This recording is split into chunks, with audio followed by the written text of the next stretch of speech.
Metodologias ágeis, delegação de tarefas, automação de empregos são os temas do seu RH News de hoje. Eu sou a Camila Rocha e esse é seu jornal semanal com notícias do mundo de gestão de pessoas.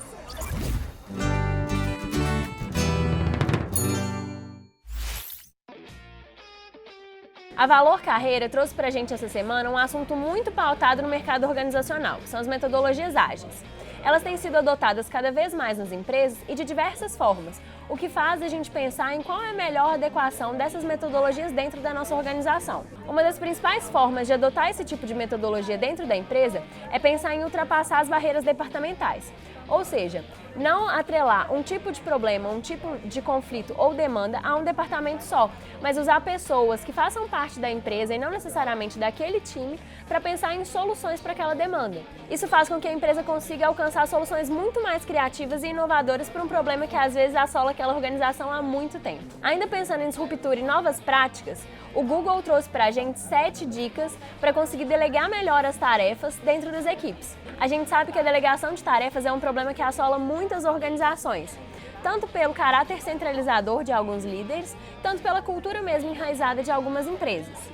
Mas a gente já aprendeu também com muitos cases de sucesso do mercado que essa delegação de tarefas é muito importante, ela tem que ser feita de uma maneira estratégica. Então a revista Pequenas Empresas e Grandes Negócios traz pra gente, com um viés do Google já, algumas dicas para que essa divisão consiga realmente ser efetiva. Algumas dicas para que você já consiga implantar uma delegação de tarefas melhor e até conscientizar os seus gestores de como fazer isso com seus liderados. Alguns pontos que chamam a atenção eu vou trazer para vocês, mas os outros vocês podem conferir na própria matéria. O principal deles é ter um panorama geral de todas as atividades que precisam ser executadas. E a segunda dica é pensar naquele time, naquela equipe, quem tem as melhores habilidades para cumprir aquelas tarefas e quais são os pontos mais fortes daquelas pessoas que constituem aquela equipe. Isso é importante e é possível a gente saber através de, por exemplo, um mapeamento comportamental, porque a gente vai conseguir casar direitinho duplas ou squads menores dentro de determinado time para a realização mais objetiva de uma tarefa. A delegação de tarefas por parte de um gestor é só um ponto para a gente ver se a liderança daquela pessoa está realmente sendo eficaz. A UNB, a Universidade de Brasília, fez um estudo muito recente sobre o avanço de tecnologias e o quanto isso vai impactar as profissões existentes hoje. Esse estudo trouxe para a gente o dado de que 25 milhões de empregos estão alocados em funções com uma probabilidade alta de automação. Isso quer dizer que as pessoas vão perder os empregos e que elas vão ser substituídas por máquinas? Não necessariamente. Isso quer dizer que a gente tem que olhar para essas pessoas como um diferencial competitivo e capacitá-las para que elas trabalhem junto com as tecnologias e para que essas funções, para que esses cargos que elas ocupam hoje sejam transformados e não necessariamente extintos. Bem, todas essas notícias trazem para a gente a importância de estar alertas e ligados o tempo todo com as tendências de mercado.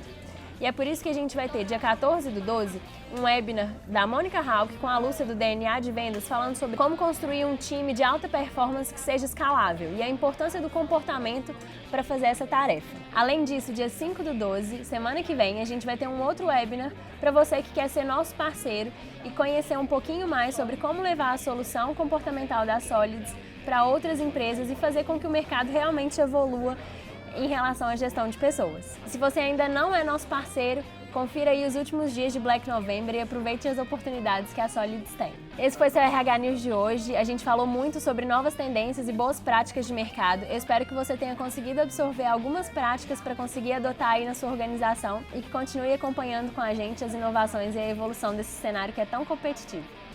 Tchau, tchau!